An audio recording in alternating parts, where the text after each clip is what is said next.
Arestado naman po ang isang babae na tinangka umanong mandukot ng ilang bata sa Tondo, Maynila. Ang isang nagrereklamong ina nakipaghatakan pa raw sa suspect para hindi matangay ang kanyang anak. Narito ang unang balita ni Cecil Villarosa.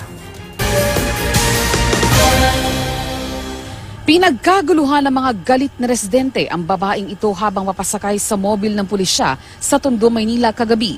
Ang suspect na si Sally Casiano nadakip ng concerned citizen dahil sa pagkatangka na tangi ng ilang mga bata sa barangay 215. Dinala muna ng concerned citizen sa barangay hall si Casiano at mula roon ay sinundo siya ng police mobile para dalhin sa presinto. Ayon sa ina ng isa sa mga biktima, naglalakad sila paliko sa Abad Santos Avenue nang hataki ng suspect ang kanyang anak. Napayakap daw sa kanya ang anak at nakipaghatakan na siya sa suspect. Binitiwan lamang daw ng suspect ang kanyang anak na humingi siya ng saklolo sa isang kapitbahay na napadaan. Dahil sa insidente, ang kanyang anak madalas na raw umiyak at ayaw nang bumitaw sa kanya dahil sa labis na takot. Then hinawakan niya yung kabilang kamay ng anak ko. Ang sabi niya, anak daw yun ng kapatid niya. Aliyah daw pangalan ng bata. Umiyak na yung anak ko. Tapos yumakap sa akin. Tapos kumbaga, hindi ko na lang din pinakita sa kanya na natatakot ako. Ang sabi ko na lang, sasapakin kita pag di mo binatawan yan.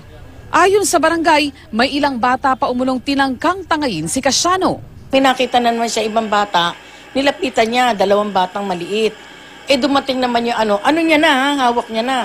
Dumating ngayon yung kapatid na babae. Kinuha yung mga bata. Kaya yun, hindi na siya nakaano.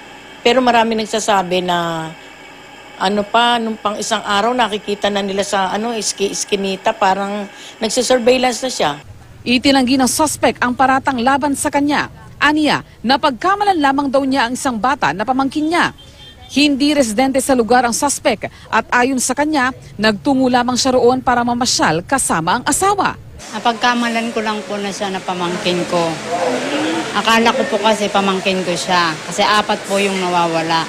2 po ang anak ko, bali 6 sila. Patay na po yung kapatid ko. Binilin po sa akin yung 4 kong pamangkin. Inihanda na ng pulisya ang reklamo laban kay Casiano. Duda naman ng pulisya.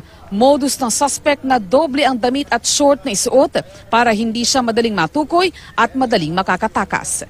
Ito ang unang balita sa Maynila. Cecil Villarosa reporting.